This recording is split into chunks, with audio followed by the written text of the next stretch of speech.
अस्सलाम वालेकुम, मेरा नाम है फ़िज़ा अब्दुल मनान। उम्मीद करती हूँ आप सब लोग खैरियत से होंगे। गौहर पब्लिशर में आप सबको खुशामदीद। हमारा मोटो है redefining the geography of education through digital resources for conceptual learning, और हमारी किताब का नाम है गौहर ग्रेस उर्दू नर्सरी 4+।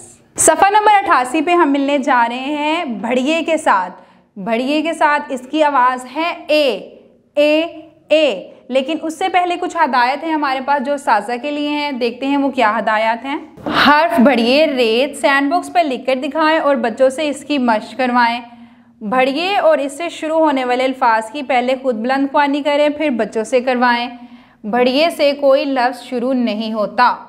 अब हम बढ़ते हैं अपने सबक की तरफ। जी बच्चों, जैसे कि आप देख सकते हैं यहाँ पे हमारे पास मौजूद है भड़िए की मुकम्मल शक्ल। यहाँ पे हमारे पास मौजूद है भड़िए की मुकम्मल शक्ल और भड़िए की छोटी शक्ल या फिर इब्तदाई शक्ल। भड़िए से कोई लफ्ज़ शुरू नहीं होता, इसको हम लफ्ज़ को मुकम्मल करने में इस्तेमाल कर सकते हैं। जैसे कि आप देख सकते हैं यहाँ पे खड़ा है, यहाँ पे खड़े हैं दो मुर्गे, एक मुर्गा दो मुर्गे, तो ये हो जाएंगे मुर्गे। आप देख सकते हैं भड़िए का इस्तेमाल आखिर में किया गया है। इसके बाद हमारे पास यहाँ पे मौजूद है केला।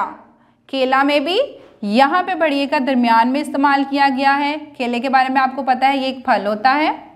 इसके बाद हमारे पास मौजूद है ढेर सारे कौवे। काफा को भड़िए कौवे, भड़िए का इस्तेमाल आखिर में किया गया है। ये थे भड़िए के दोस्त। इसके बाद हमारे पास मौजूद हैं दो हरफी लफ्ज़।